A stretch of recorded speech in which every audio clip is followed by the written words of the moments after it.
Is baby boomers' advice about money still relevant or it has phased out? As in, is it still applicable in this generation, in this era, in this generation that we are in right now?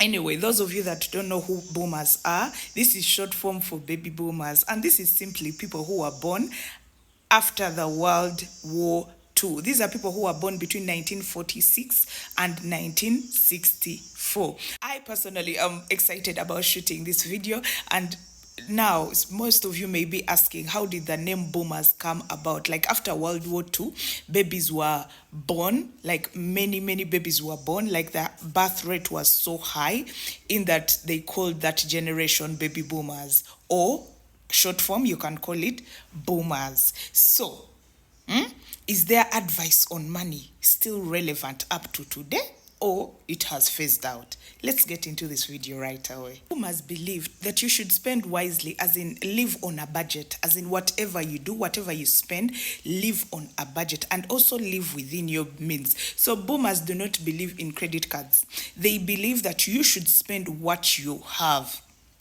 or what you can afford. And if you cannot afford something, you can save, and in future you can have that thing. They don't believe, I think it's because of the trauma they faced during the war or after the war, like how things were. Maybe things were very expensive, then they had to live on a budget. Maybe they couldn't get loans from banks, and credit rates were so high. As in, they believe in living within your means, as in don't go beyond what you can afford. Boomers are also always thinking about saving for a rainy day, as in their mind they believe that maybe disaster could happen at any time, which is true, but because of that trauma of the World War, they still have that thing in them. They believe that you should always have an emergency fund that is there. Did you know that boomers believe you should have at least a 3 to 6 months salary saved just for emergency, as in that money is seated there?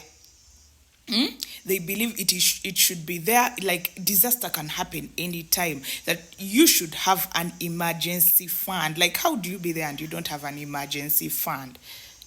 Boomers also believe that you should avoid unnecessary debt, as in they don't believe in you using credit cards, as in if you don't need to get that credit, please don't even get it. They don't even believe in having credit cards. Most of them believe in spending on what they have. Like after they get that salary, they spend on according to what they have. Like if they don't have the money or they cannot afford it, they are not going into debt because they don't have it. They would rather save until they have enough money to buy that particular item. So with boomers, if you're to get into debt, they believe in you getting into good debt. For example, for a mortgage, for an education loan. But to get a loan because of luxury, because of you want something, because someone else has it, boomers do not believe in this. You also have to buy a home as soon as possible, as in boomers see this like as if it is security for you to own your own home. Like it is a form of success. Like so and so bought a home, and you mention it to a boomer, that is success. Like you have arrived, you have reached, you own your own home. Like to them, this is a sense of security. Like you have something to your name. You're no longer renting. The landlord is no longer knocking on your door to ask for that monthly payment. Boomers also believe in sticking to a budget, as in you have to track your income. Like you have to know, this is how much is coming in, this is how much is going out, this is how much I'm left with for saving, this is how much I'm left with for investing. They believe in investing for future investments. They don't believe in unnecessary spending. Like a boomer is not going to, you're not going to come up to a boomer just like that and you tell them, let's take a vacation. Those are expenses that have not been planned for. That money has not yet been put aside. As in a boomer, they have to plan because of that era that they were born in and what was happening around them. They believe that disaster can happen at any time, so they stick to the budget, they stick to the plan. They also start preparing for retirement very early. As in, you will find someone who was born in that era, as in they started saving like 30 years ago, so that their retirement money can gain compound interest like on a daily basis. Like, they're not going to say that, let me invest this money somewhere, let me risk this money in a business, and maybe the profit, I'll save it. No. Like, if this boomer has their job and they say that 10% is going to be for saving for retirement, they are going to do this and they are going to stick to it. Like, they have that discipline because they know that the money is going to be gaining compound interest. You find someone, they started working when they are 18 and up to like 60 years, they are still saving for retirement. And that man has been gaining compound interest. Like, that is them. That is what they believe in. They believe in saving for retirement, like, as early as possible.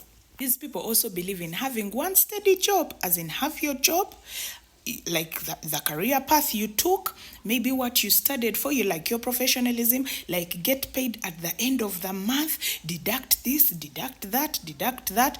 They believe in having a steady income. Like one job, they will focus on that. You will even tell them to invest in something. They are not interested. For them, they are happy with having that one job. As long as they are getting their money at the end of the month, they are okay. These people are even encouraging the younger generation to get a job and focus on that job and stay on that job, and but this young generation is so diversified with all the technology flying around and all the things that are coming up. I don't think this generation can stick to the boomers' advice in that area. Boomers also invest conservatively. These are people you're going to find they are investing in real estate. They're going to invest in bonds. You're going to come and tell them about your cryptocurrency. They're not going to understand what you're saying. You're going to tell them about trading. They are not going to understand those things. For them, they are traditional. They know things of back in that day. That's what they know. That's what they know. Some of them are willing to adjust, but some of them are like, no, I'm okay with this old-fashioned way, this traditional way of doing things. It has been working for my grandparents, my parents, and now me. You're not going to change me. But some of them are adjustable and they are willing to change. So you will find a boomer and you tell them that you have like 4-5 streams of income. They are going to ask you, what income, what sources of income are those? You're going to tell them how you're dealing in crypto, how you're getting paid on social media, how you have your career job, and how you have an online business. Like, this is good. They know it takes this, but they will not take it seriously. For them, they want to know, are you getting a salary from that job? Have you invested in government bonds? Have you invested in real estate? Like, that is them because of the era that they were born in. Boomers also live a simple life. Like, they prioritize needs over wants. As in, you're not going to find them in flashy things, flashy events. No, they are modest, they are simple, they weigh what is more valuable to me, what is going to bring me more money in the future. As in, they are not excited about the now. Like that excitement that Gen Zs and millennials could have. No, they don't have that excitement. They weigh needs and wants. Before they purchase something, they have to ask themselves, do I really need this? Do you get? They don't have that impulsive spending. They live a modest life. They think real hard and they calculate before they spend. Last but not least, they also believe in pay yourself first. As in, whenever you get finances, put away money for saving, for investing. As in, that is a way of paying yourself first. Before you go and spend on anything, you must put away money for saving and for investment. That is how boomers operate. Like, so is the boomers' advice on finances still relevant, or it has phased out? I believe that some of their points are relevant and they should be followed or carried on, but this still goes down to the individual. You as the individual, what do you want? What are your priorities? What makes you happy? Guys, no one is coming to make you happy. You better make yourself happy, and then everything shall be well with you. So these boomers' points, some of them I feel they have phased out. And I feel some of them are still ongoing, and some of them could be adopted in this generation for us to have better financial goals. Please let me know in the comment section, what do you think about these boomers? Are we still adapting to their ways of handling finances, or we have adopted our own ways? Are their ways better than ours, or are ours better than theirs? God bless you and have a nice day. Bye.